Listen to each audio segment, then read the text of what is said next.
comprender un poco el camino de Raúl, creo que es necesario comprender un poquitito o estar al tanto un poquitito sobre su contexto, el cómo llega Raúl Serrano a ser hoy por hoy, o qué hizo, cuáles fueron los pasos para hoy por hoy ser uno de los referentes en cuanto a la pedagogía teatral. Para los que no sabían, Serrano es tucumano, como ya dije. Serrano a los 20 años, ¿sí?, hacía Tucumán. Me parece gracioso porque siempre lo dice. Yo hacía teatro en la Peña del Cardón, donde él, sus referentes a los 20 años era el Teatro Jaimocho, que era de acá, digamos, de Buenos Aires, donde los cánones o los referentes de actuación eran el Fray Mocho, que era algo más expresivo. Estaba, bueno, todos ya conocerán sobre la historia del Teatro Fray Mocho. Esa es la línea de teatro y de actuación que él estaba empapado y que creía en su momento la correcta. A Raúl le surge la posibilidad de ir a un festival de teatro como representante de Tucumán y de Argentina a Europa. Se va a Rumania, se va a Bucarest, ¿sí?, a un festival.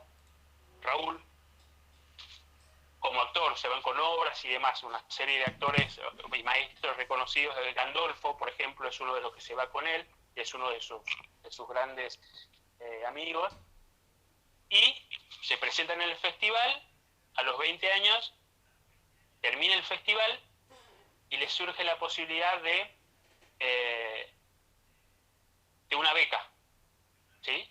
Les ofrecen una beca a él, a Gandolfo y a toda la comisión que había viajado desde acá, desde Argentina, de las cuales la mayoría se quedan, y era una beca donde, como lo cuenta siempre Raúl, él dice: yo venía de la Peña del Cardón de pagar para hacer teatro, me encuentro en Rumania, donde me ofrecieron una beca donde me van a pagar para estudiar teatro.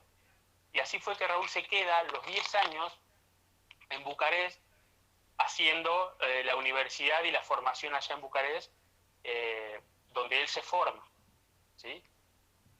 Este paso por Bucarest, a él tiene la posibilidad de cruzarse con grandes actores y ver grandes actuaciones que a él lo marcaron. Y una de las cosas, de las actuaciones que más lo marcaron a él, fue que de estar acostumbrado, recuerde, el teatro expresionista, donde estaba puesto, digamos, el valor estaba en la palabra, en el cómo se decía, en la declamación, en la forma. De repente vio muchísimo teatro y de repente se encuentra con el espectáculo que más lo marcó, es un actor que entre al escenario solo, entra en el escenario y sin hacer grandes acciones, sin expresar demasiado, sin decir grandes textos, más bien como que entró y susurraba determinados textos que aparentemente no decían nada. Y además, fíjense cómo dice Raúl, o sea, yo no entendía porque yo no sabía hablar ruso. Además de eso, no entendía las palabras. Sin embargo, a medida que iba avanzando el espectáculo y este personaje en un momento empezó a decir textos o palabras que yo no entendía, pero empecé a ver un cuerpo que comenzó a comprometerse, empezaron a sucederle cosas, pero no hacía grandes cosas, estaba sentado en una mesa, el tipo, dice Raúl, ¿qué es lo que le llamó la atención? Porque de repente Raúl, como espectador, se vio involucrado y chupado por lo que ese actor estaba haciendo en el escenario. Y sin embargo, no estaba haciendo grandes cosas. Y ahí es donde Raúl dice, ¿qué es lo que hace, qué es lo que hizo este tipo para, sin hacer grandes acciones, sin tener una voz prominente, sin trabajar el teatro como él creía que era, sin hacer aparentemente nada, logró que yo estuviese agarrado de las narices viendo ese espectáculo? Ese fue la bisagra de Raúl, que dijo, yo quiero saber qué es lo que hace este tipo, ¿no? Bueno, de ahí pasan 10 años y a mediados de los años 70, cuando regresa a Argentina, regresa a Buenos Aires. Y se instala en Buenos Aires. Cuando regresa a Buenos Aires, ¿qué hace este tipo? ¿Con qué se encuentra en Buenos Aires? ¿Cuál es la metodología que comandaba? Bueno, ahí estaba, digamos, lo que estaba de moda, por decirlo así de alguna manera, era la metodología de Lee Strasberg, ¿sí? Que viene de la línea de uno de los Stanislavski, de la mano de la memoria sensorial, la memoria, todo esto que ya la conocemos, ¿sí? Y él dice, yo me encuentro con un teatro donde todo está ligado a lo introspectivo, en donde están metidos para adentro, pero esto no es lo que yo vi en Rumania. No sé qué es lo que hicieron allá, pero yo sé que esto no es un trabajo introspectivo lo que yo vi. Lo que yo vi era un trabajo más extrovertido, más hacia el afuera, pero él no conocía los mecanismos, no sabía cómo estaba haciendo el actor, ese rumano, no sabía cuál era, dónde estaba tocando en su instrumento para dar esos resultados, por decirlo de alguna manera. Entonces, este es el momento donde Raúl, cuando todos iban de la mano de Stanislavski o de Lee Strasberg, que venía con la memoria sensorial, con todo este trabajo introspectivo, era lo que mandaba, y Raúl dice, no, esto no es. Entonces, cuando todos iban por una mano, él empezó a venir al revés. Entonces, esto fue un poco lo que a él de a poco la gente empezó a decir, che, ¿y este quién es? El tucumanito este de 30 años que viene, ¿qué se piensa que? A decir que no es así, cuando todos vamos para aquel lado. Esa fue la suerte, de alguna manera, que quizás tuvo Raúl en su momento para empezar a hacer ruido y empezar a hacerse conocido, o popular, como se lo quieran llamar. Por supuesto, después esa popularidad o ese prestigio se sostuvo por una cuestión de que pudo desarrollar eso que él creía, eso que él le hacía ruido, ¿sí? Y hoy por hoy, bueno, tiene una metodología fundamentada. Entonces, pongo este contexto para que tratemos de entender qué es lo que le empezó a hacer ruido a Raúl, de dónde venía, qué es lo que le empezó a hacer ruido y qué es lo que él quería descubrir. Y él quería descubrir, al igual, que ahí yo creo donde hay una unión con el maestro Stanislavski, que tiene que ver con esto de conseguir la vivencia en el escenario, ¿sí? Recuerden que hasta antes de Stanislavski, justamente, la forma de actuar era la declamación, era la forma, el valor estaba puesto en lo literario, ¿sí? No estaba puesto tanto en el cuerpo, en el actor, en la vivencialidad, en que mirá cómo este tipo le están pasando cosas ahí. Bueno, a partir de Stanislavski esto se empieza a replantear y empiezan a suceder esas cosas. Empezamos a ver actores que le empiezan a suceder cosas, que le empiezan a atravesar, ya no es solamente una forma. Bueno, hasta ahí un poco el camino que hace Raúl, ¿sí? Bien, vamos a continuar. Esto es lo que yo les decía, que yo creo que es la unión que tiene entre justamente Stanislavski y Raúl, que buscaban más o menos lo mismo, buscaban esa vivencia en el escenario. Y es el punto de partida que tiene Raúl para comenzar a desarrollar todo lo que va a venir a continuación, ¿sí? Bien, a ver.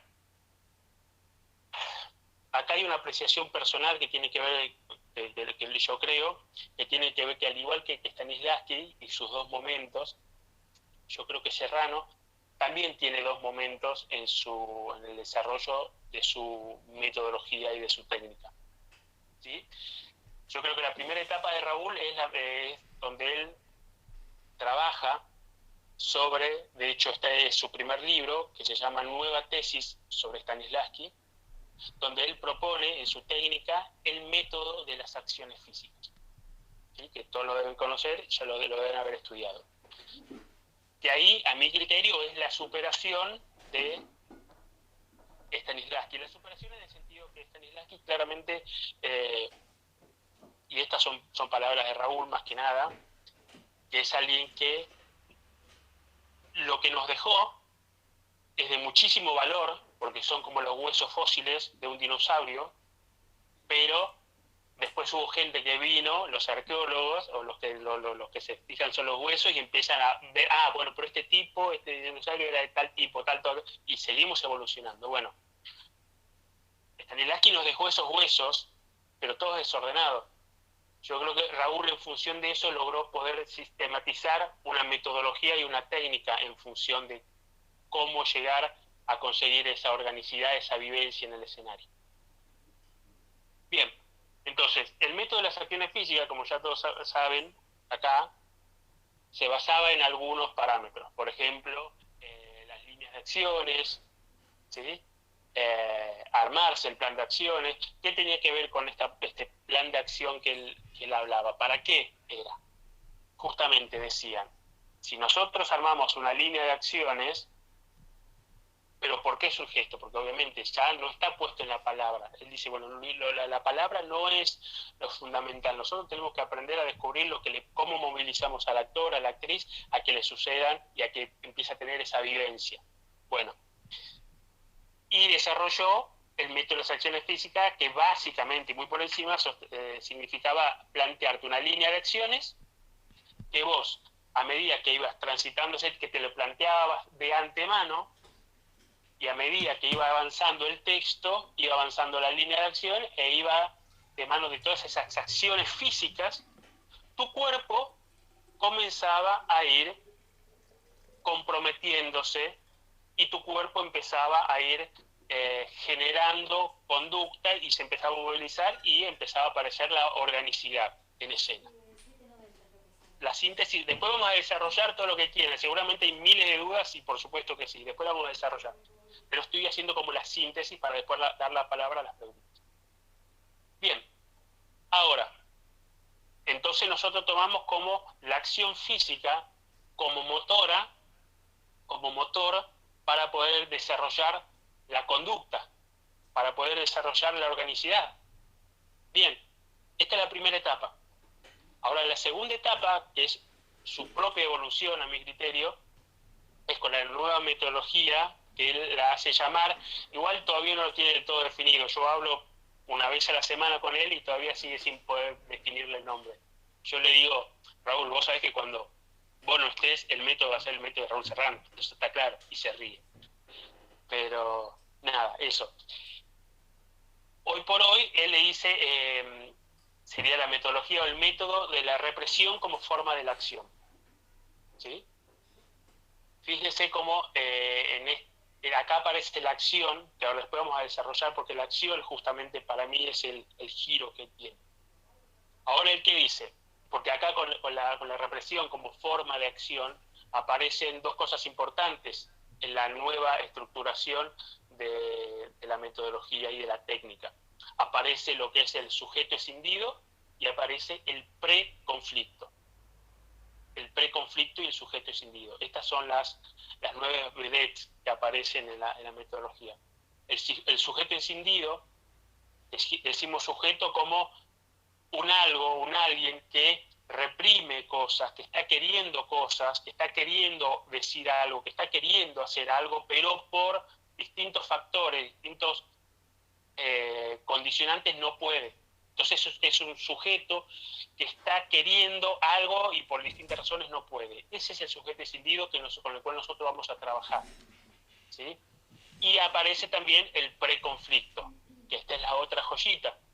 ¿Sí? Que aparece el preconflicto, que ahora después lo vamos a desarrollar. ¿Sí? Bien, estas son las dos etapas que tiene Raúl en cuanto a su metodología. Ahora, después vamos a desarrollar. Ahora yo quiero hacer un parate en función a lo que sería respecto a lo que es la didáctica que desarrolla Raúl, que elige Raúl en función a su pedagogía. Nosotros, ustedes, como futuros formadores, la pregunta sería, ¿qué es lo primero que deberíamos de conocer para poder enseñar a un futuro actor o actriz? ¿Qué es lo primero? Bueno, a nuestro criterio lo primero es conocer cuál es el instrumento. ¿Cuál es el instrumento que tiene el actor y la actriz? ¿Sí? ¿Cuál es el instrumento que tiene que hacer sonar? Ese instrumento es el cuerpo. Claramente es el cuerpo. Y con esto también voy a poner un ejemplo, que lo tiene Raúl en sus libros, pero me parece que es es muy didáctico, es el ejemplo que cuenta una historia que dice: estamos en la puerta del teatro y está a punto de comenzar un concierto, y de repente el tecladista, el pianista, es un concierto de piano. La figura del pianista de repente le agarró diarrea y no puede hacer el espectáculo. Entonces el director del espectáculo sale a la calle, cruza un hombre y dice: señor, disculpe, se nos acaba de descomponer, tenemos un concierto, un espectáculo, y se nos descompuso el pianista. ¿Usted nos animaría en reemplazarlo por hoy en el espectáculo? Pero no, señor, por favor, o sea, yo no sé tocar el piano, o sea, es... Bueno, gracias. Y se va. Al siguiente día viene un espectáculo de teatro. Justo la mala suerte que no bate lo mismo, parece que había una maldición en ese teatro. El actor era un monólogo, un unipersonal, y el actor se descompone, pero ya estaban las entradas vendidas. Sale el productor, que era el mismo productor claramente, y va pasando un tipo y dice: señor, disculpe, estamos a punto de dar sal, estamos en el espectáculo y el actor se enfermó, ¿usted se animaría a hacerlo? El espectáculo solamente tiene que entrar al escenario y sentarse en una mesa y tomar un cafecito, el último café antes de suicidarse. Bueno, le dice: no soy actor, pero lo voy a probar. Y el tipo va y prueba. Y por supuesto, va a la primer pasada, previo al ensayo, rápidamente, y lo primero que hace es se pone a hacer, porque le dicen cuál es la situación que tiene que actuar, y es la situación de que es el último cafecito antes de suicidarse. Muy bien, entonces entra el tipo y se pone a hacer fuerza como para sentir, y no funciona, no hay que probar otra cosa. Bueno, y de repente se pone en pose como de sufrimiento, y no, tampoco. Y empieza y dice: no, disculpe, señores, que no sé actuar, tampoco sé actuar, porque era el mismo tipo que le habían ofrecido tocar el piano. O sea que el que le ofrecieron tocar el piano se había animado, ni se le cruzó por la cabeza que podía tocar el piano, pero sí pensó que tocar el piano, o el instrumento, perdón, del actor, iba a ser más fácil. Hay un preconcepto de que es fácil actuar. O sea, es fácil tocar el instrumento porque es solamente, a lo sumo, si tenés buena memoria, dale, podés ser actor. Si de chiquito eras payaso, dale, podés ser actor. Y no, es mucho más complejo que eso, este instrumento que nosotros tenemos. Por eso es que yo creo que didácticamente el conocer el instrumento y darle las herramientas al alumno es fundamental, que reconozca el instrumento. Y Raúl se detuvo mucho en el instrumento, se detuvo mucho en estudiar ese instrumento, en estudiar ese cuerpo, no solamente desde el cuerpo de un gimnasta, o sea, una cuestión física, sino en su totalidad. Y es importante saber, para el actor o para la actriz, para el formador o para el director o directora muchas veces también, conocer cuáles son los límites y las posibilidades que tiene este cuerpo. ¿Por qué digo esto? Porque si de repente, si yo en la vida no puedo volar, ¿por qué podría volar en el escenario? No puedo volar en el escenario. En el escenario, si yo en la vida no puedo enamorarme a conciencia y a voluntad de alguien, de una persona, en el escenario tampoco puedo hacerlo. Digo, esto es importante y después lo vamos a desarrollar. Digo, es importante saber cuáles son las limitaciones y las posibilidades que tiene el cuerpo, porque lo que no podemos hacer en la vida no podemos hacer en el escenario. Ahora, por supuesto, pero che, es teatro, si yo veo que la gente vuela, sí, por supuesto que vuela, pero vuela por una convención, porque nosotros convenimos. Yo, actor, voy a convenir con ustedes, espectadores, por una hora, que es lo que dura el espectáculo, que en esa hora del espectáculo, cuando entremos al escenario, este espacio, que es un teatro, no es un teatro, ¿dale? Es un castillo, ¿dale? Yo no soy Guille, no, yo soy Hamlet. por ejemplo, ¿sí? Acá, digamos, no hay no son estos 3 soldaditos que llegó a la producción porque es de teatro independiente, teatro... en vez de ser 3, imaginemos que son miles. Bueno, empezamos a convenir y ahí es donde empieza a aparecer el teatro.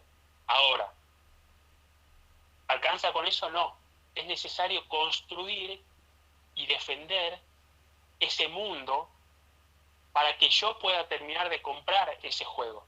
Porque si solamente me lo muestran, va a ser una foto y va a ser algo totalmente formal y no vamos a lograr esa vivencialidad o esa organicidad de las cuales los maestros estaban buscando. ¿Sí? Bien, límites.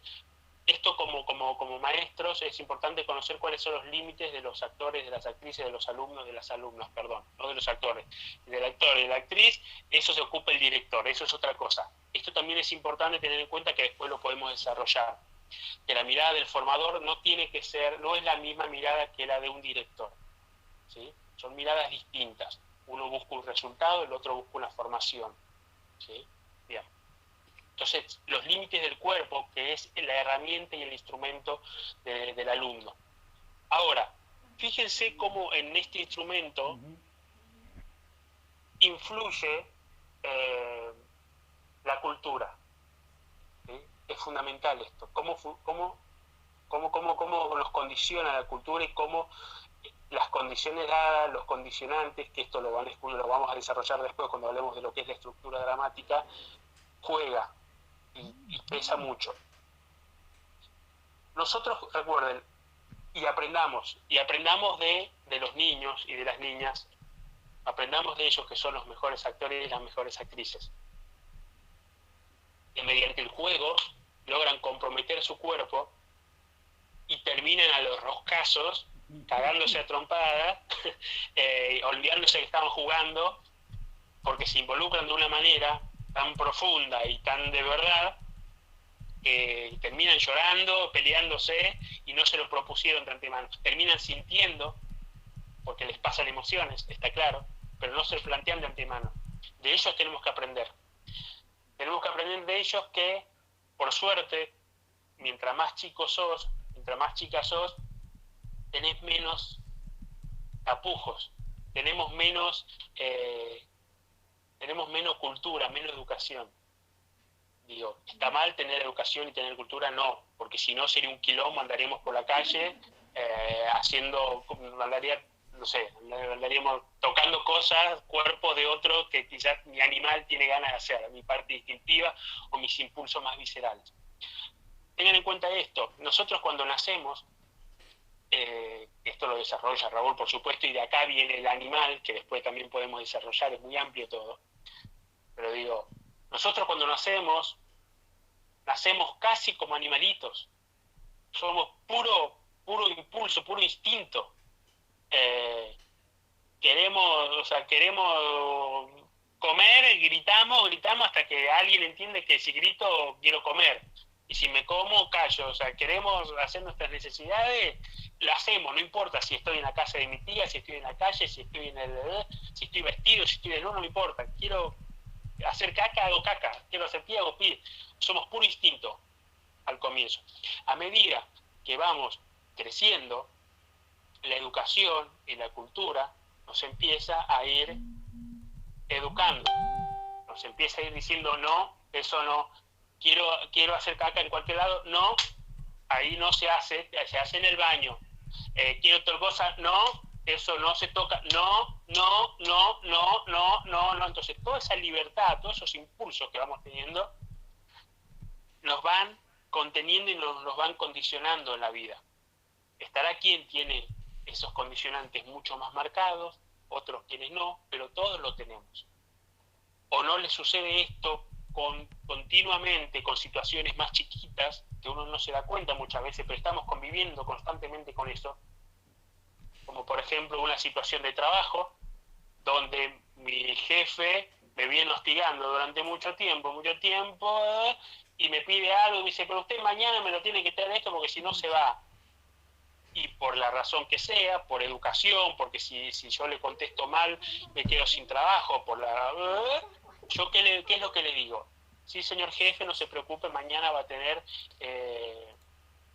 su pedido en la puerta de la oficina. Pero mi parte visceral, mi parte animal, mi impulso menos racional tendría ganas de decirle andate a la concha de tu hermana o pegarle un trompón. Y eso estará, como repito, quienes los tienen más agarrado o menos suelto, más desencadenado, pero eso está. Y para eso está la educación y la cultura. Bueno, nosotros, como formadores, y desde la metodología, creemos que una de las tareas fundamentales es cuando nosotros tomamos ese alumno, esa alumna que viene con esa cultura, con esa educación, es trabajar, es deseducarlos, es empezar a hacer el camino a la inversa, ¿sí? Que ese alumno, esa alumna, comience a dejar salir un poco esta instintividad, por supuesto, o sea, con el debido recaudo, o sea, no es que, bueno, yo dejo salir mi animal, entonces le pego una trompada a mi compañero, no, por supuesto que no, o como que soy animal, voy a aprovecho para meter mano, total, el profesor me dice que hay que dejar salir los impulsos, no, bueno, hay que ponerlos en bola para desinhibirnos, no es eso tampoco, ¿se entiende? Me miro solo a mí, pero digo, no, porque muchas veces se malinterpreta. Digo, a un cuerpo educado, con cultura, en el teatro, tenemos que deseducarlo. Tenemos que enseñarle a que comience a tener y a poder darle libertad a ese animal, empiece a reconocer. Entonces, deseducar es una de las tareas que tiene el docente de nuestra mirada, ¿no? Y ahí es donde aparece justamente el animal, que después lo vamos a desarrollar. A ver, por eso quería marcar lo importante que tiene que ver el cuerpo y lo fundamental que es darle bola, cuidarlo, bueno, entre otras cosas. A ver, y ahora voy a entrar cómo venimos de tiempo, venimos bien de tiempo, creo. Voy a desembarcar en el mundo de lo que es la estructura dramática, que es como decir yo ahora hice una gran síntesis de todo el recorrido de Raúl, pero la estructura dramática, ¿por qué la dejo para lo último a mi criterio? Porque en un punto es la organización de todo esto. Lo interesante de Raúl incluso es todo lo previo, porque la estructura dramática es casi matemática, porque justamente es una técnica. Lo que desarrolló Raúl es una técnica para decir, bueno, 2 más 2 es 4, punto. Después cómo vos decidas contar, si contás con los dedos, si contás con los pies, si contás ovejita, va a ser tu problema. Pero esta es la técnica, la estructura dramática. Entre grandes comillas, es lo más fácil, por decirlo así. Entonces, ¿qué es esto lo que están viendo ustedes en función a la estructura dramática? Ahora vamos a entrarnos ahí y después sí vamos a abrir un poquito, digamos, a las dudas que les hayan, que seguramente quedaron miles de dudas y poder generar más un ida y vuelta. Así yo largo un poco el micrófono. Bien, a ver. Recuerden que una técnica es algo que tiene que darte y enseñarte los pasos determinados porque son ejecutables y transmisibles para poder realizar y materializar un hecho concreto. Una técnica, a ver, una técnica para hacer una trenza, yo te puedo enseñar a vos la técnica, te la puedo transmitir, y si vos haces esto, más esto, más esto, más esto, termina y está hecha la trenza. Esa, para mí, yo creo que si no es la gran virtud que tiene Raúl, en cuanto a lo metodológico, le pega en el palo. A mi criterio es la gran virtud, porque pudo sistematizar una metodología para el actor y para la actriz para lograr una actuación orgánica. Que recuerden, no sirve para todos los estilos o todos los géneros. No sirve, ¿sí? Nosotros podemos adaptarla para otros estilos y otros géneros. ¿Sí? Bien. A ver, vamos a comenzar. Recuerden que los elementos de la estructura son 5. Son 5 los elementos. Para empezar tenemos el conflicto, El orden a veces va variando, este es un orden aleatorio que a mi criterio me gusta más. Yo arranco por el conflicto porque, digo, a ver, para el teatro es fundamental que sin conflicto no hay teatro, a mi criterio, entonces por eso lo pongo primero. Sabemos todos que un conflicto es básicamente la lucha entre dos opuestos, que uno quiere una cosa, el otro quiere la otra, plum, aparece el conflicto. Y también podemos desarrollar en función al conflicto, que desarrolla Raúl, que es que hay tres tipos de conflictos para poder transitar y desarrollar en un actor y en una actriz. Nosotros tenemos el conflicto con el otro, que eso es clarísimo, conflicto con mi mujer, que me acabo de enterar que me fue infiel, por decirlo así. Entonces el conflicto con mi mujer, vos me cagaste, entonces te quiero, que se me opone, mi animal seguramente va a tener una cosa, pero se me opone, que es mi mujer, que la sigo queriendo, que es mujer, que bla bla. Conflicto con el otro, punto.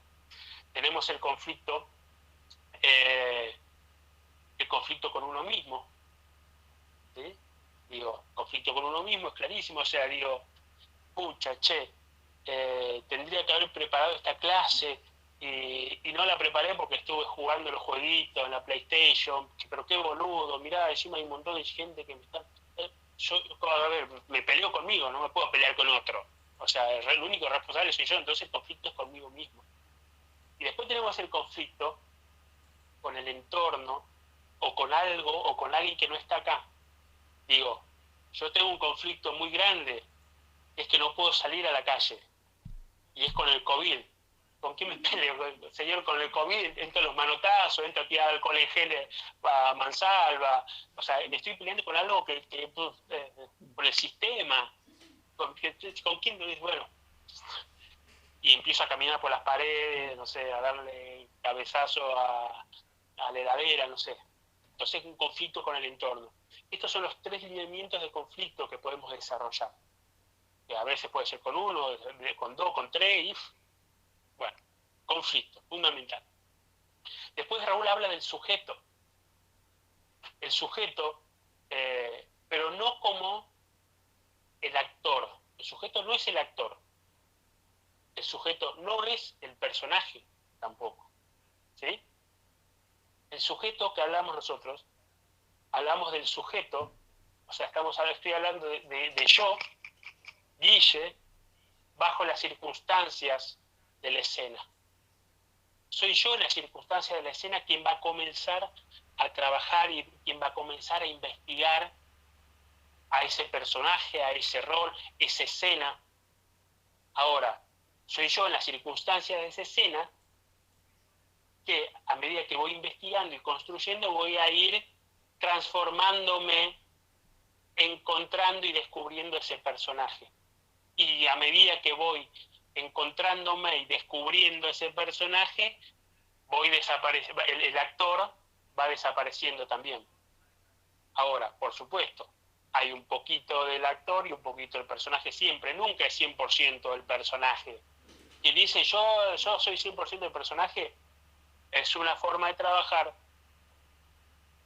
Pero ahora, si vos te vas a tu casa y seguís pensando que sos Ricardo III, yo te recomiendo que además te saques un numerito con un médico, digo, porque después estás poniendo en juego tu salud. ¿Sí? Yo creo en el actor que puede comprometerse orgánica, o sea, y 100% con su cuerpo, con sus emociones, de 9 a 10 que dura la obra. A lo sumo le costará un cachito, media horita mientras se saca el maquillaje y todo eso, quedará un poco movilizado, porque obviamente movilizamos todas nuestras fibras internas, pero después se va como una pizza, y a charlar sobre la obra, pero no se va con una joroba que no tiene. Bien. Entonces el sujeto lo ponemos de ese lugar. Recuerden, no es el actor, no es el personaje, es el sujeto que está en el medio para empezar a jugar y de a poco se va a ir construyendo. Es un capítulo aparte, después el tema del personaje y demás, también se puede desarrollar. Bien. Y después tenemos, que este es el momento, yo lo pongo en el medio de los 5 elementos de la estructura dramática, me gusta porque yo creo que es el punto de de quiebre y de inflexión que hace Raúl en cuestión a su metodología. Justamente, hablamos de la acción como modificadora de la conducta. La acción es modificadora de la conducta, ¿sí? No es un movimiento. Yo marco siempre esta diferencia porque yo estoy haciendo una acción y la acción, estoy tomando agua, o la acción es, estoy escribiendo. Si no estás modificando la conducta porque estoy escribiendo, porque tengo ganas estoy reprimiendo unas ganas de darle un beso a la profesora que está más buena, y como no puedo decirle qué linda que está, profe, voy a escribir, ahí ya deja de ser un movimiento solamente, y pasa a ser una acción que está modificando una conducta, en este caso mi conducta, que está queriendo ir a zamparle un beso y no puede porque es mi profesora o por lo que sea. Pero eso yo quiero marcar siempre, que no es lo mismo un movimiento que la acción. La acción siempre debe ser motora de modificar la conducta, ¿sí? Y no necesariamente la acción significa estar haciendo algo. Yo puedo estar mirando a alguien sin hacer nada, queriendo algo, y lo voy a estar modificando al otro. Si no, fíjense en El Padrino, cuando el tipo simplemente, está bien, tiene una acción, pongamos que tiene una acción que está acariciando al gato, pero nosotros vemos que está queriendo otra cosa y lo modifica al otro. ¿Y le pegó? No. ¿Lo tocó? No. ¿Le hizo algo? No. Estuvo queriendo algo. Y estuvo trabajando en función a lo que tenía ganas de hacer con el otro y no lo hacía. Entonces ahí tenemos la acción, ¿sí?, como modificadora de la conducta, y no un mero movimiento que muchas veces, anteriormente, cuando planteamos las líneas de acciones, eran solamente acciones, ¿sí? Y a la larga terminamos generando conducta. Bien, entonces ahí tenemos la acción. Y es acá es donde yo digo que se genera la evolución de Raúl, porque aparece el sujeto escindido, aparece el preconflicto, pero antes de desarrollar eso, yo les quiero contar cómo descubre Raúl que lo importante no eran esas acciones para poder generar la conducta, que no es la acción como motor de la conducta.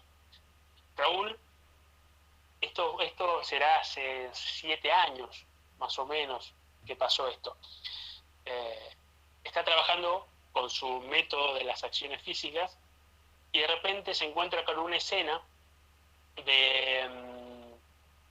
¿cómo se llama la obra? De Juan Gabriel Borgman, ¿sí? Donde la escena es la siguiente. Viene una hermana, son 2 hermanas que se van a reencontrar después de mucho tiempo, y claramente han pasado cosas oscuras, cosas malas entre ellas, y después de eso se van a encontrar por primera vez. Una de las hermanas viene a reclamarle algo, viene a pedirle algo, o sea, está todo mal, pero viene después de 10 años, por ejemplo, ¿sí? Entonces, la escena es la siguiente, y él la estaba trabajando en el aula. Un personaje toca el timbre, abre la hermana, se miran, le dice: hola, ¿cómo estás? Bien, estoy bien. ¿Querés pasar? No. ¿Querés tomar un café? No. ¿Tus cosas? Bien. ¿Estás apurada? No. Y todo el texto es ahí. Entonces digo, y ahí donde dice Raúl, bueno, pará, ¿cuántas acciones puedo hacer acá si todas las acciones que yo quiero meter de antemano y previéndolas no puedo, porque es un no, no, no, no, no, no? Y ahí es donde él descubre y dice: pará. Entonces, acá lo que hay que trabajar y lo que está pasando por debajo es lo que no se dice, es lo más importante, justamente como título de su último libro. ¿Qué están teniendo ganas de hacer? esos dos sujetos que están enfrentados.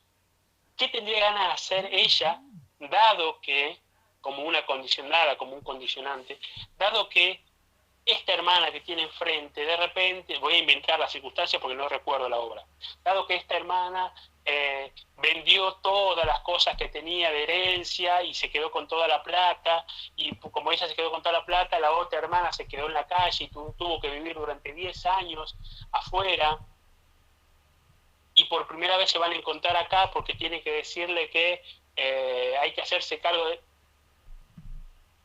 Ahora, ¿qué tendrían ganas de hacerse la una con la otra? Y ahí aparece algo, es el texto.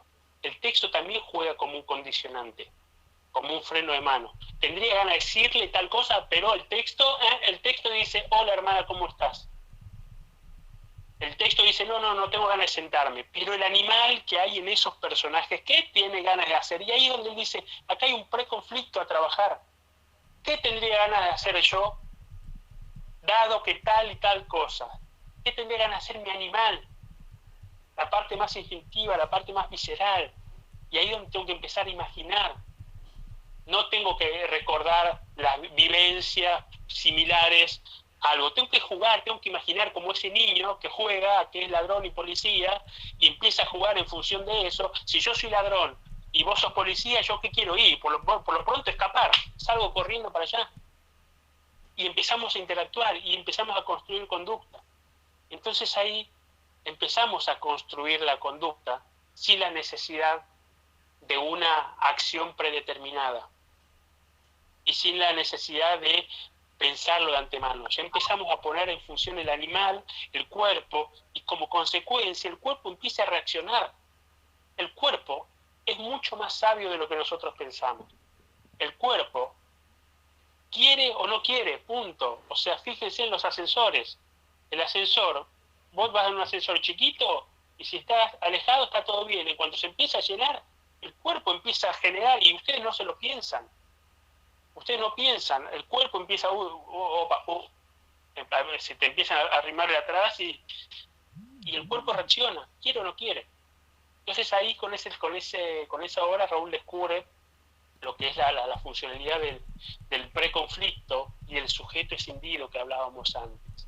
Ese sujeto que está queriendo algo, está reprimiendo algo, pero por la cultura, por la educación, porque lo quiere, porque lo ama, porque no puede, porque es mi compañero de escena, no le puedo pegar.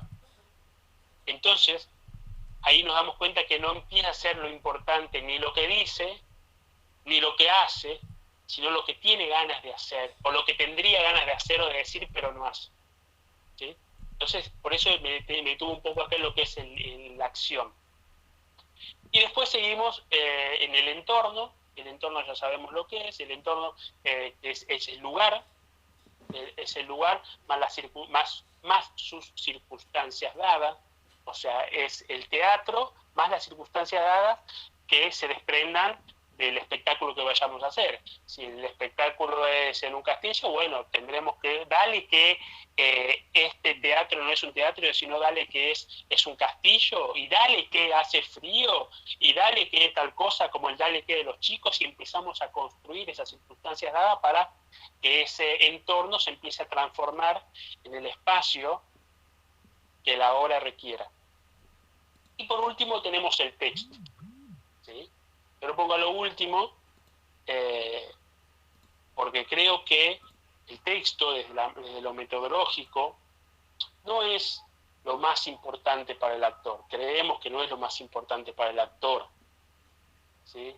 Para el actor que viene de la mano del hacer, del actuar, actuante, hacedor, acciona sobre algo.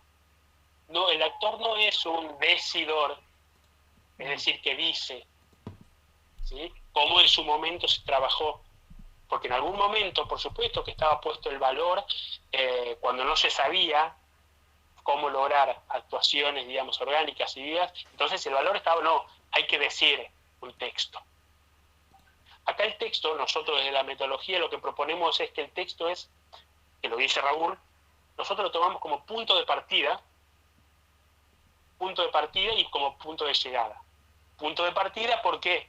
porque nosotros cuando recibimos un material, de ese texto podemos desprender lo que son las circunstancias dadas. ¿Para qué? Para poder construir ese entorno, para poder adquirir conflictos y tomar conflictos o preconflictos para poder trabajar e investigar la escena. Y como consecuencia de un conflicto, un qué quiero y un qué se me opone, una lucha en contra aquí ahora, investigando, va a ir aflorando el texto como consecuencia. El texto tiene que ser una consecuencia, tiene que ser como el latigazo final, como el latigazo, el sonido es el final del latigazo, ¿sí? No es el punto de partida, ¿sí? Con respecto al texto. El texto también funciona como represor, como condicionante, porque yo estoy, lo que les decía antes, yo tengo ganas de darle un chupón a mi jefa, por la razón que sea, no puedo. Y el texto, ¿cuál es? Me gustaría ofrecerle, invitarle a tomar un café.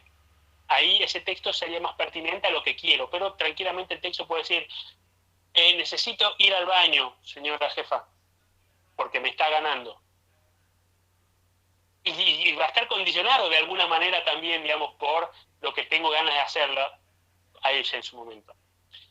Por eso digo, el texto es importante para nosotros tomarlo como punto de partida, es importante tomarlo como dije anteriormente también un poco, son como los restos fósiles, ¿sí?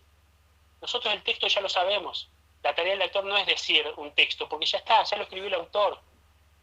Si no sería fácil, si no ahí sí decimos, tenés buena memoria, podés ser actor, porque te aprendés un texto y lo decís. No, nosotros creemos que la tarea del actor es mucho más profunda y mucho más difícil. La tarea del actor es justamente descubrir la conducta de ese personaje y construirlo. Y darse ese permiso para construirlo significa investigarlo, jugarlo, no tenerlo ya sabido de antemano.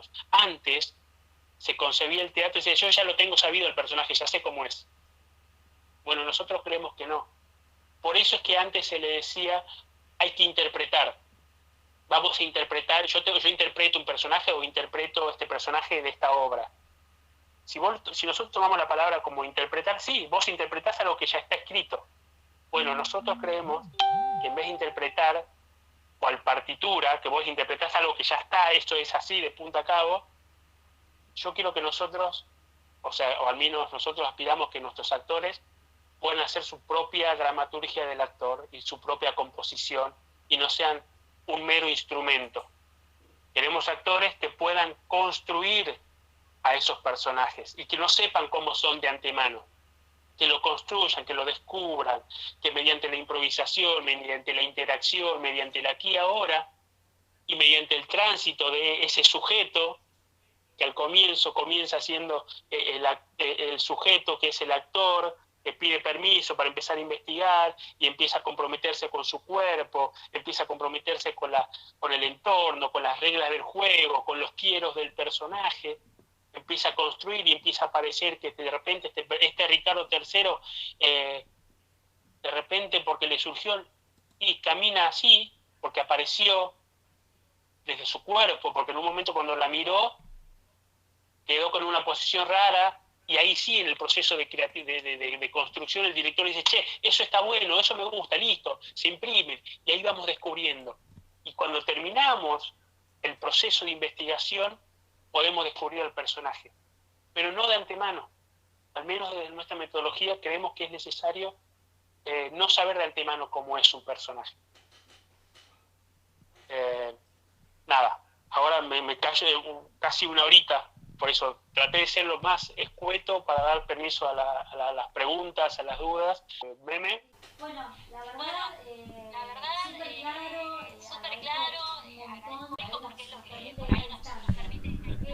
Yo no sé, justo los chicos los chicos de segundo año, estuvimos trabajando sobre este tema hace un par de días, así que está bueno volver a trabajarlo.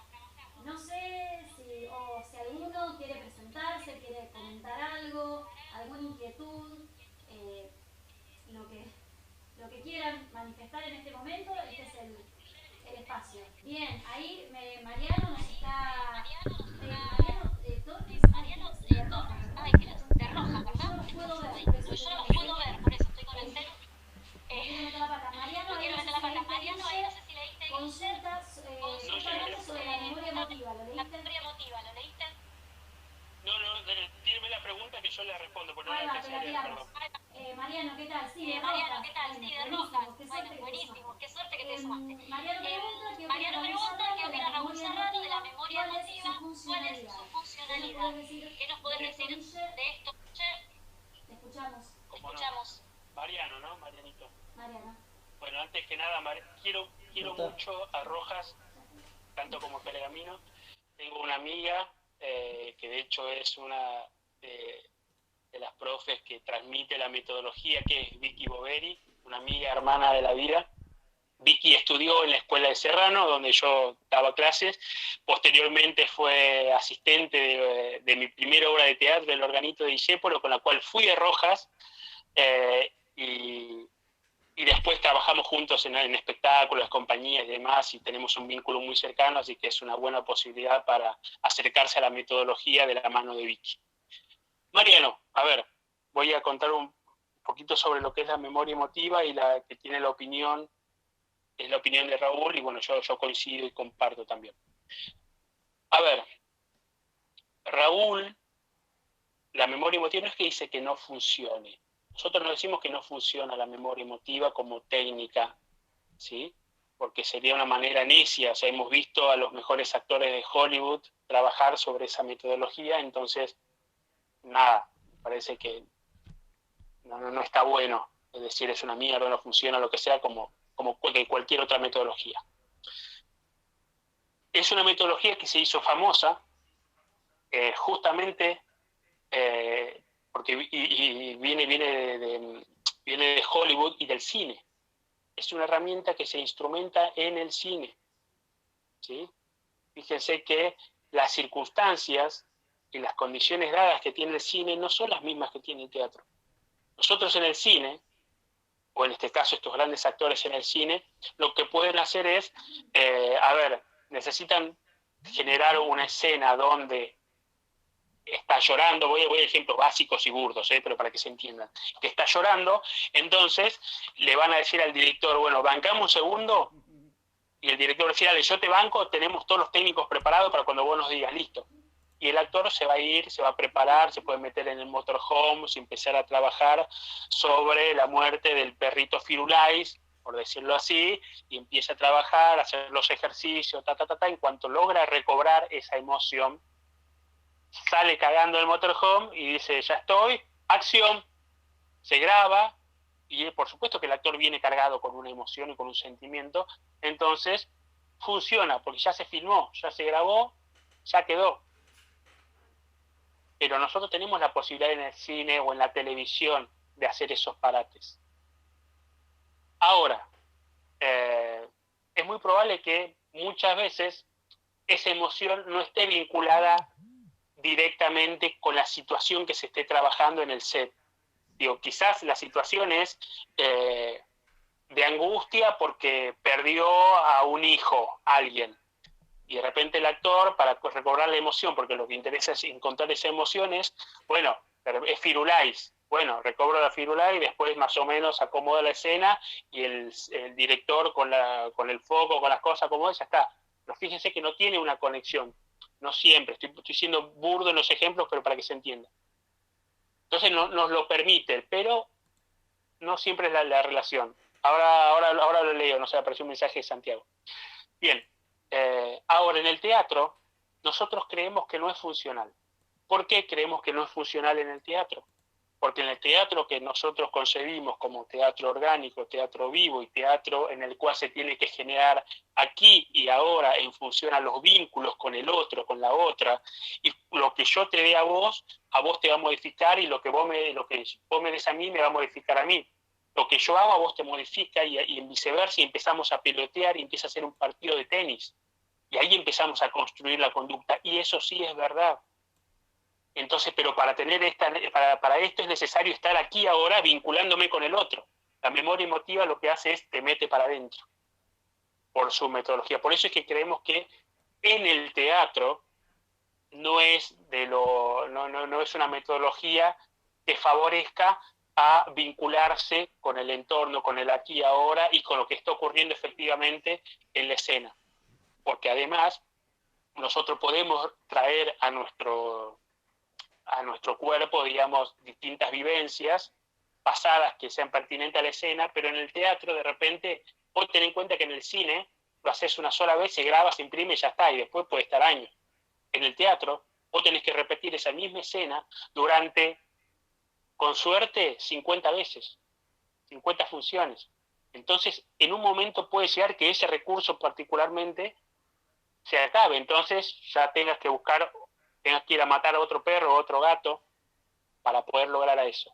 Y ahí es donde desde el teatro creemos que no es tan funcional, ¿se entiende? Para el teatro, por eso está bueno aclarar esto. No sé si más o menos se entendió. Bueno, acá mira, te estás conectando con un montón de gente del Pergamino y los alrededores.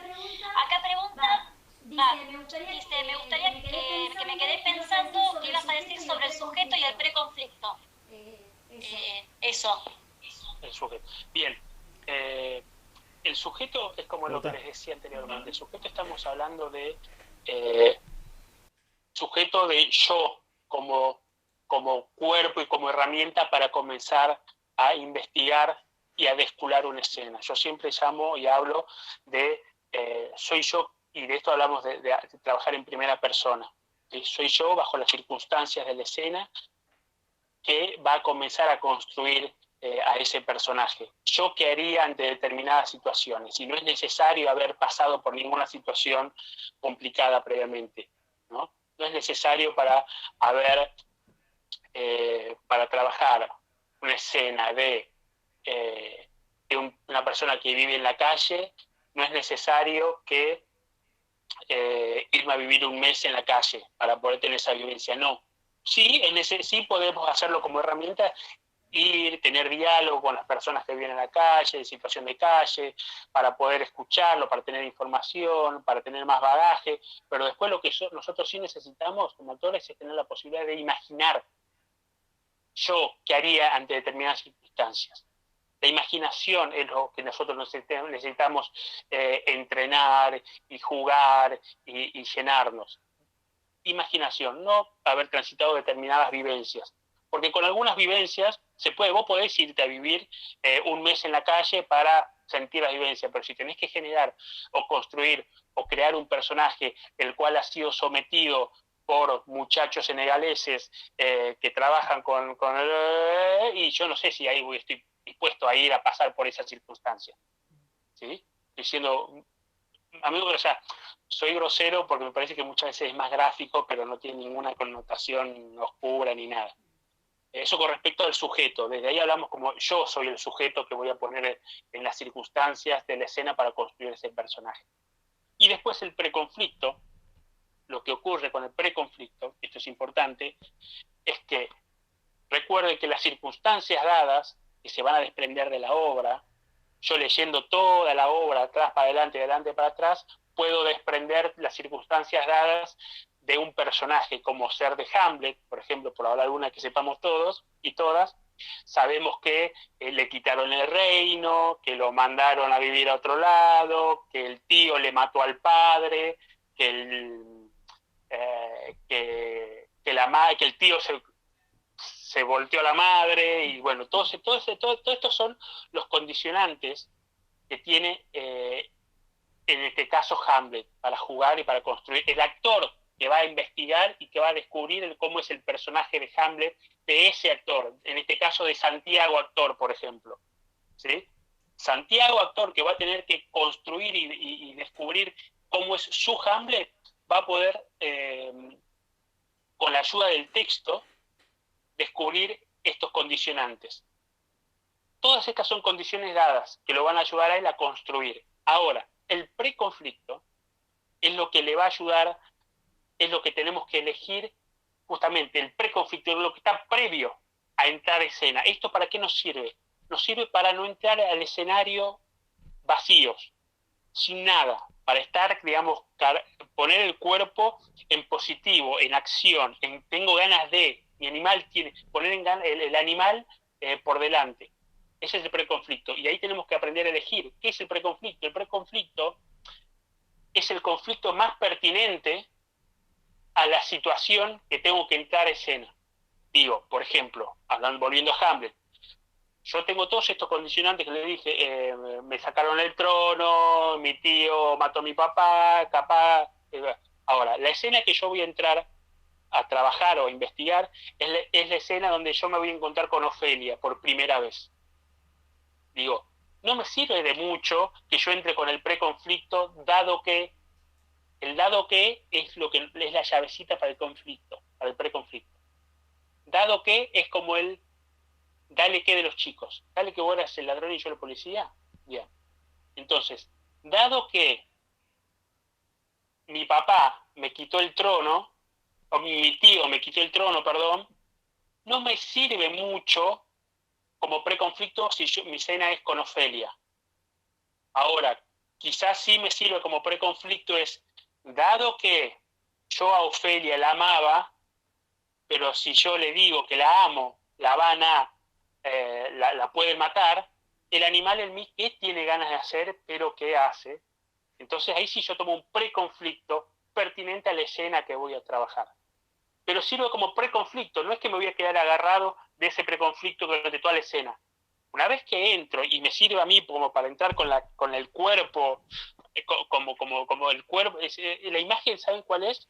El preconflicto. La imagen es el de un arquero que le están por patear un penal. Ustedes lo ven aparentemente quieto, pasivo, pero está activo como la puta que lo parió. Está ahí. Su cuerpo está y está ahí, atento a que salga la pelota y está aquí, dado que me van a patear una penal, yo qué quiero ir a atajarla. Entonces está ahí, comprometido físicamente a eso. Entonces esa es la funcionalidad del preconflicto. Predisponernos para entrar en la escena activos y vivos y con ganas de algo. Ahí vi que me puso Santi, gracias. Bueno, espero haber respondido la pregunta. Bien, ahí cerrando creo, tenemos también de la ciudad de Salto a Leo que nos dice cómo trasladar la metodología a otros estilos y a otros códigos. Perdón, ahí Luciana consulta sobre el preconflicto, dice entonces previamente tiene que saber una parte del texto gramático. No me equivoco si digo, Guille, que estamos hablando siempre como con el texto, con un texto gramático en particular para trabajar, en este caso, ¿no? A ver. Sí, estoy acá. El texto, si nosotros vamos a trabajar una escena en donde ya tenemos el texto preestablecido, por supuesto, nosotros tomamos todo el texto y de ese texto tenemos que aprender a rescatar todas estas circunstancias dadas, todos estos conflictos, todos estos condicionantes que nos vayan a servir a nosotros para poder elegir al momento de entrar a trabajar cada escena.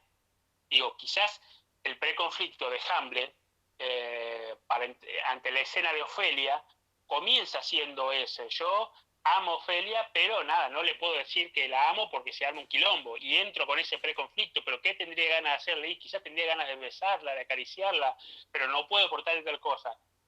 Pero ese es el motor inicial. Una vez que estamos en la escena, tenemos que empezar a luchar y a jugar y a dejarnos involucrar por lo que el otro también me da, porque en un momento de repente capaz que Ofelia dice, bueno, pero tu padre tu tío tal cosa, y se me activó el chip del conflicto de mi padre con mi tío y ahí mutó, viró. No es por eso lo que digo, no es que necesariamente me aferro al preconflicto. Después, una vez que estoy adentro, ahí entra la vorágine, el caos de todas las circunstancias dadas que circulan a ese personaje. Y ahí empiezan a aparecer, y ahí empieza a aparecer la reacción pertinente a eso. Quizás es solamente una mirada, pero porque yo lo tomé. Nombran al rey Claudio, en la escena que sea, y a Hamlet por algún lado lo va a atravesar ese condicionante, más allá de que no accione sobre ese conflicto, ¿se entiende? ¿Habrá entendido, Lu, la pregunta? Sí, bueno, y ahí para ir cerrando, si le contestamos a Lionel, preguntaba cómo sería la aplicación en otros estilos, en otros códigos, en otros géneros teatrales. Bien, importante. En la metodología, cómo la podríamos aplicar o pensarla. Aprovecho para tirar estos chivos también, digo. Raúl, hace un tiempo, y yo lo estoy ayudando, Raúl ya no trabaja más el método de las acciones físicas. No es su metodología. No. Digo, ayudo. Él cada vez que puede lo dice y yo ayudo también reforzándolo. Ya trabajamos esto que acabamos de decir, el método de la represión como forma de la acción. Y también otra cosa que traigo a colación es algo por el cual durante mucho tiempo, y se lo sigue tildando, es que viejo, añejo, porque trabaja el realismo y el naturalismo. Raúl Serrano. Raúl no es que sea un apasionado del realismo y del naturalismo porque es viejo y porque es lo que se hacía con Tito Cosa hace en los años 80, no. Raúl toma el realismo y el naturalismo casi como una estrategia didáctica, ¿sí? Porque, fíjense, para poder conocer el instrumento, para poder transmitir el instrumento, para hacer... e incluso porque es lo que más van a trabajar. Si van a hacer cine, por lo general, ¿qué se trabaja? Realismo, naturalismo. En el teatro, por lo general, en su gran mayoría que se trabaja, y en la base, en la esencia que hay, naturalismo, realismo. Digo, eso tampoco podemos dejar de ser necios, pero Raúl, por eso toma como método de ejercicio en el segundo año, toma el realismo, no porque él considere que tiene mayor valor estético el realismo, ¿sí? Y además, perdón, quiero decirles esto que me parece súper interesante, que tiene que ver con la convicción que yo tengo como director, como docente, y lo que a mí me gusta ver. Acá meto un poco la cuchara yo.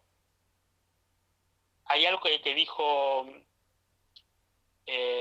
Chekhov, que toma a Raúl, y Raúl, él dice, yo creo que el gran maestro es Chekhov en toda esta historia, en toda esta película. Que Chekhov dice, en un escrito, dice, yo quisiera escribir la obra más pequeña del mundo, donde los personajes dicen tonterías, hacen boludeces, cosen, barren, y sin embargo sienten, sufren y le pasan cosas. Ese trabajo, el trabajo de un actor donde aparentemente no hace nada y sin embargo hay un mundo adentro, ese es el actor que al menos yo quiero formar y quiero darle herramientas para que luego, con una técnica, pueda ir y trabajar el teatro isabelino, comedia del arte, un grotesco criollo, porque yo creo que esta técnica es una base que les va a dar la posibilidad de que estén vivos pese a estar en otros estilos. Y porque estoy convencido de que nosotros en el teatro, nosotros podemos generar sentimientos, emociones mediante las luces, que me parecen hermosas, la puesta en escena, que me parece fantástica, una buena voz, pero solamente, de hecho hay espectáculos que logran emocionarte solamente por las luces o solamente por la puesta en escena, pero no deja de ser, pero hay quienes, el virtuoso es el que lo cree, que lo compone, pero digo, un actor en el escenario solito que te mire y que a vos te atraviese y que haga sonar ese piano de una manera que a vos te conmueva, yo quiero ese actor y esa actriz en el escenario. Yo quiero, es lo que a mí me apasiona, lo que a mí me conmueve. Es un gusto personal, pero nada. Perdón, hice paréntesis. Pero estoy atando a esto. Con esta técnica, ¿cómo hacemos para trabajar en distintos estilos? Raúl, ¿qué hace? Agarra el segundo año y trabaja sobre el realismo y sobre el naturalismo para poder trabajar justamente justamente la técnica, para poder adquirir la técnica y la metodología, porque además, por supuesto, que los conflictos muchos son más cercanos, ¿no?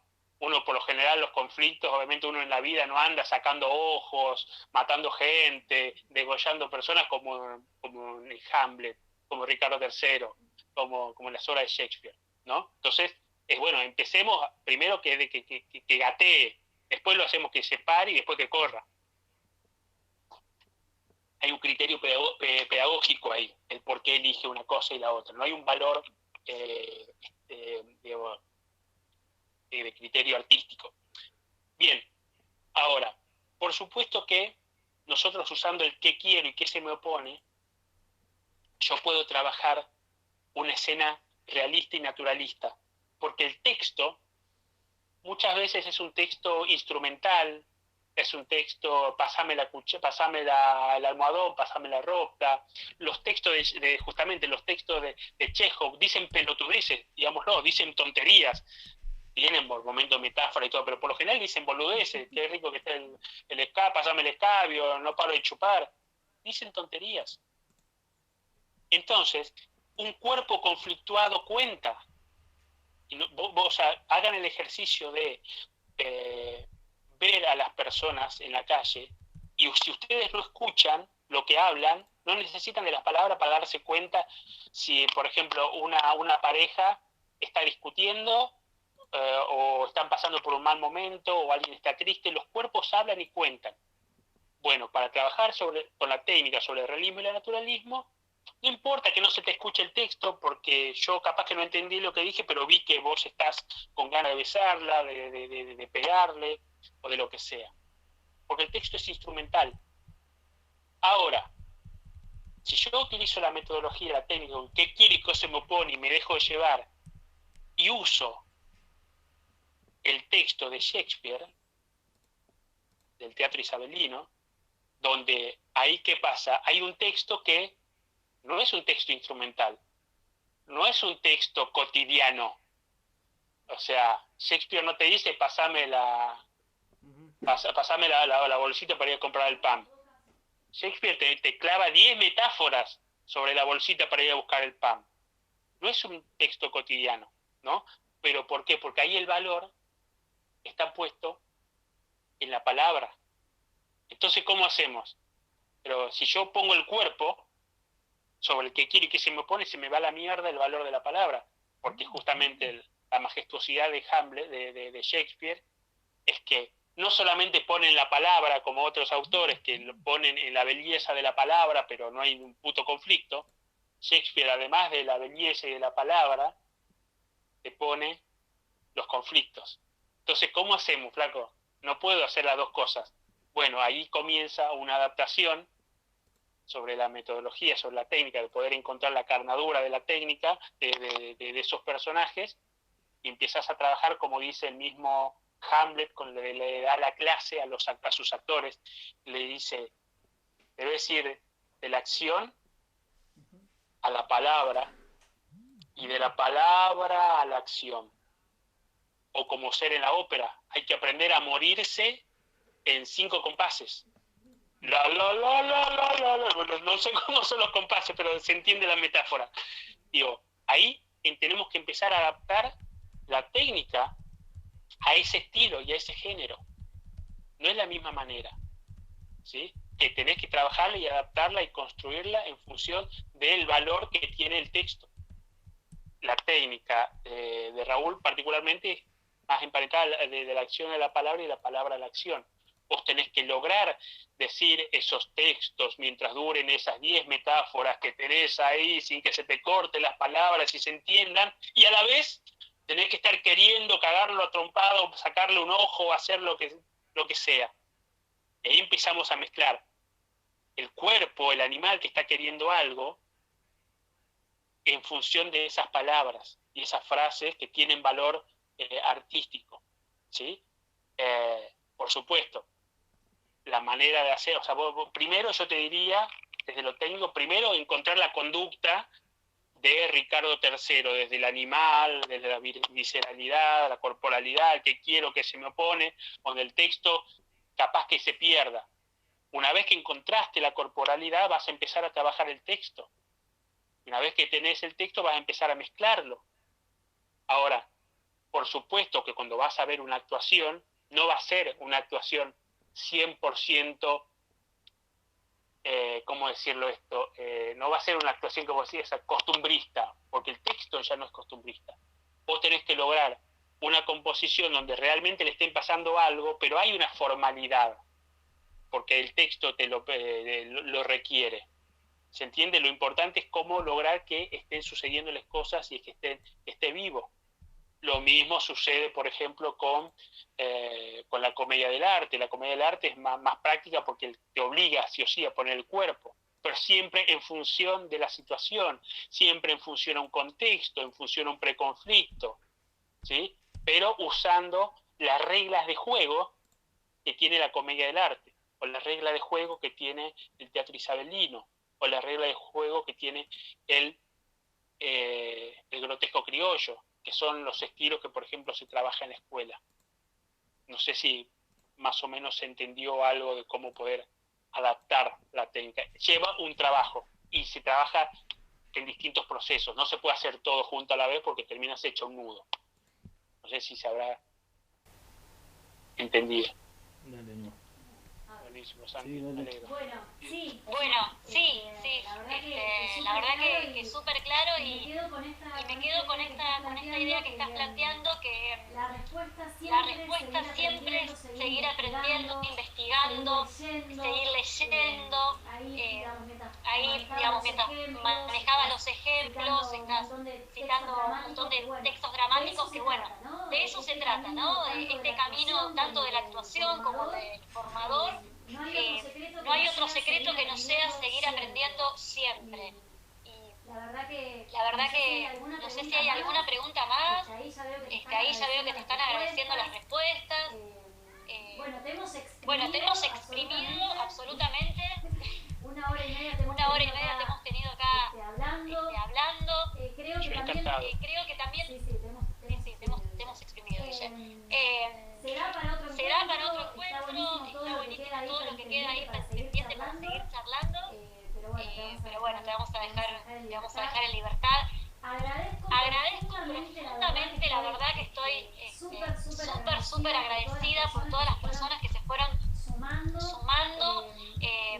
Y me encantaría que cuando todo esto pase nos podamos encontrar en un taller vivencial, trabajando todos juntos, poniendo el cuerpo como corresponde a nuestro lenguaje. Así que sí, ahí te están agradeciendo, el chat. La verdad que, bueno, a mí también me está llegando por el WhatsApp un montón de saludos cálidos, agradecidos. Estoy convencida que espacios de este estilo, de esta forma de intercambio nos hacen bien.